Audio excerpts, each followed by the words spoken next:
1890 James Dangerfield house in Joplin, Missouri, Murfreesburg, on the corner of 4th and Moffett in Joplin.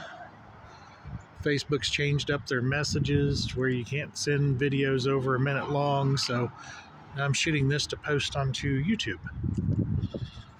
That way I can share it with you guys while I'm trying to sell the house.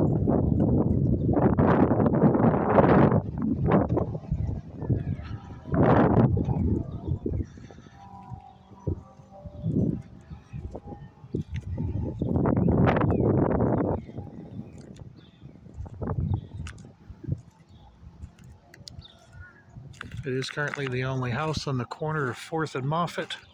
You have a church over there. You have the Olivia apartment building. They tore down the house to make a parking lot.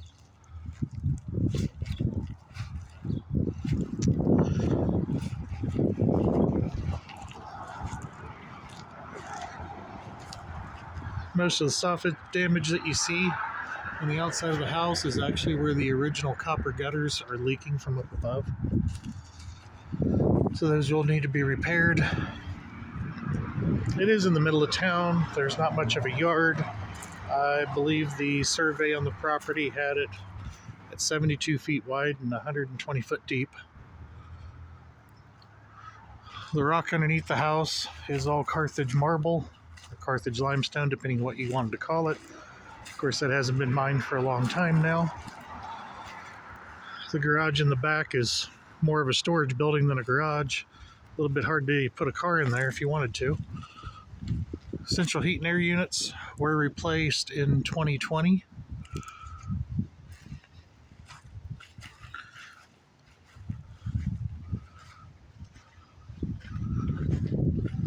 You got your access to the basement.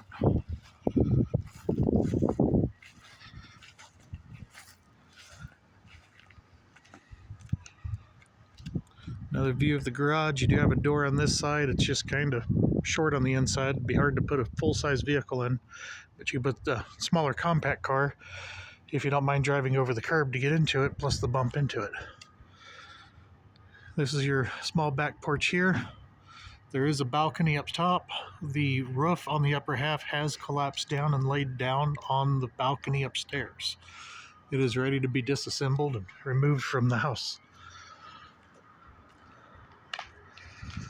I've had a lot of people ask if the house is haunted, and well, isn't every old house? And no, the hearse does not go with the house. Whoever worked on the house before me cut this header beam right here and spliced it when that really needs to run all the way across, so it has caused a sagging issue on this side. A little interesting trivia, this step here is awfully tall because it's actually a horse carriage step, but it enters onto your wraparound porch. This door here on the side by the driveway leads upstairs to the 3 apartments.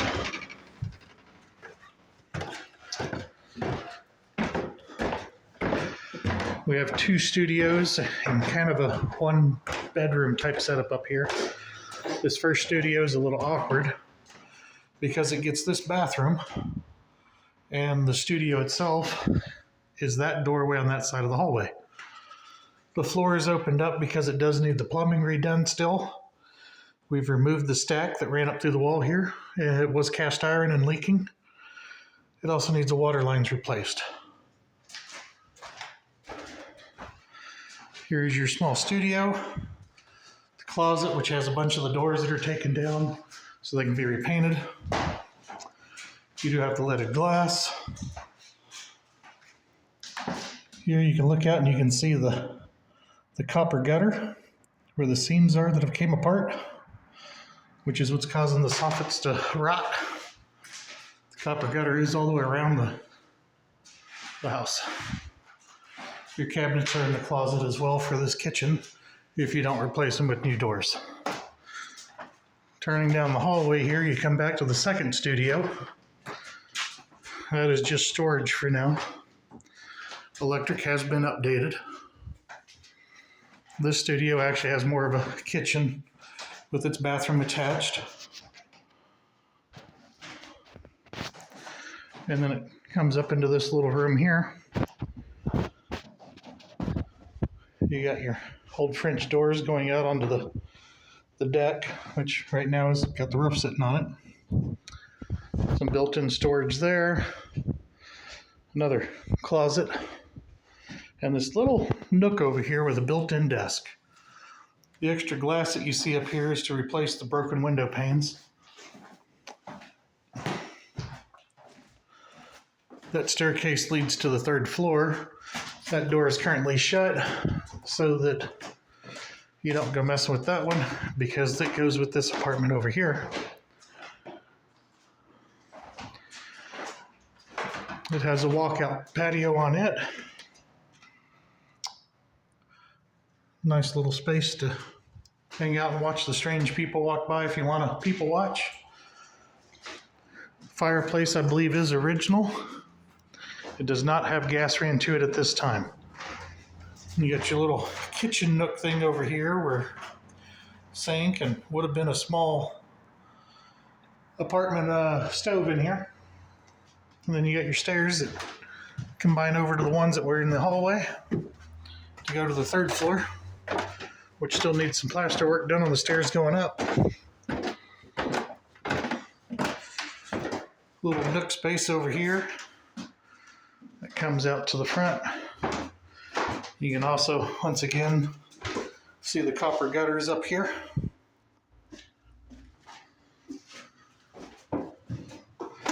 You have built-in storage right here. You come through here and you have the bathroom. The clawfoot tub is still up here. It's actually supposed to be against the wall. It was moved to paint. That window actually opens and lays down too. And then you have all the space of the main room up here. This is opened up to repair plumbing. A lot of built-in shelves, storage up here. A ton of electrical. I have no idea why. This room has more electrical than anywhere else in the house. All right, I'm going to pause you until I get back downstairs. So as I come back to the stairs that go down, you can see where this wall's been moved over, the window up here. At one point in time, the stairs used to turn and go into the first floor right here, which I find kind of interesting because the door was here in 1902 for the picture that I found, and your landing step is outside the house with the window directly above us. The reason I find it interesting is the only remodeling I can find turning it into the apartments was right around the 1930s. And shortly after that, they were advertising the Joplin Globe. Your front door with your entryway. A bit of storage on that side and a little less on the other. The floors are original. They have been sanded and resealed. I put quite a bit of work into the first floor, getting it finished up, currently living in it. It does have a new fireplace insert that was put in last year. Your dining room. Here you can see the marks on the floor where the staircase used to come around. And then we get back to where it's needing work done on it still. This is the kitchen space. You kind of set up a breakfast nook or something over there, and the actual kitchen set over here. More built-in cabinets. You come down here, you have the upstairs bathroom where it's currently just a little bit of storage of extra parts. That's where your tub would go. The stool's over there.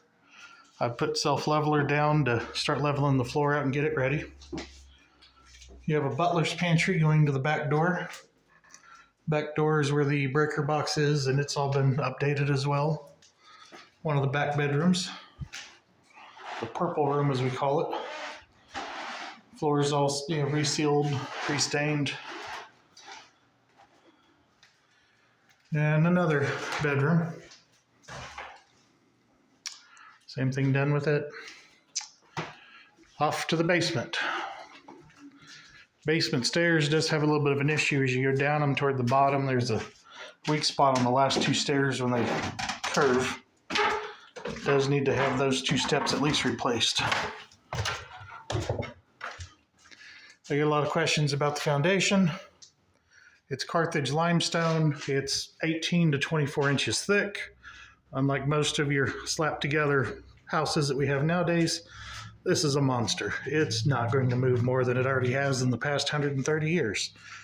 And when I talk about it being thick, that is a 1x6 on the wall there with the basement around it. The foundation, I mean.